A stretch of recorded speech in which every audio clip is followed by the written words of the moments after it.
এটা হলো যশোরের লতিরাজ কচু এক ভাইয়ের পাঠানো ভিডিও চিত্র। তার গাছগুলার বয়স ৩ মাস। এর ভিতরে কিন্তু গাছে অলরেডি ফলন চলতেছে, তবে জমিতে অতিরিক্ত আগাছা হওয়ার কারণে কিন্তু ফলনের মাত্রাটা কম। আর শীতকালে তুলনামূলকভাবে ফলনগুলো একটু কমই থাকে। তা যারা আছেন যাদের গাছের বয়স ৩ মাস ৪ মাস বা ২ মাস ২.৫ মাস এরকম, অর্থাৎ শীতের কারণে ফলনের যদি কমতি থাকে সেই ক্ষেত্রে নার্ভাস হওয়ার বা হতাশ হওয়ার কিছু নাই। অনেকেই প্রশ্ন করে যে ভাই শীতে আসলে লতির ফলন কম হচ্ছে, করণীয় কি? তো আসলে কিছুই করণীয় নাই, এটা প্রকৃতির খেলা।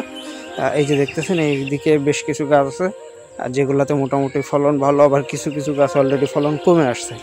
তো যারা আছেন এই ধরনের চাষ করতে যাচ্ছেন বা চারা সংগ্রহ করতে যাচ্ছেন, ভিডিও স্ক্রিনে দেওয়া নম্বরে যোগাযোগের মাধ্যমে চারাগুলো সংগ্রহ করে নিতে পারেন।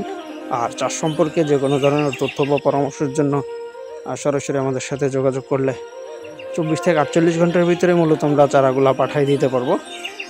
আর এই যে দেখতেছেন, তবে চেষ্টা করতে হবে লতি কচুর জমিতে কোনো প্রকার আগাছা বা ঘাস এ ধরনের কিছুই যেন না থাকে।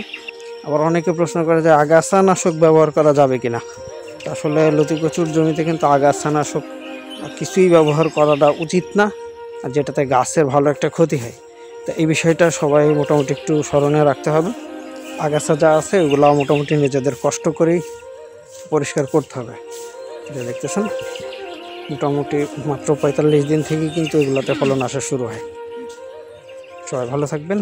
আল্লাহ হাফেজ।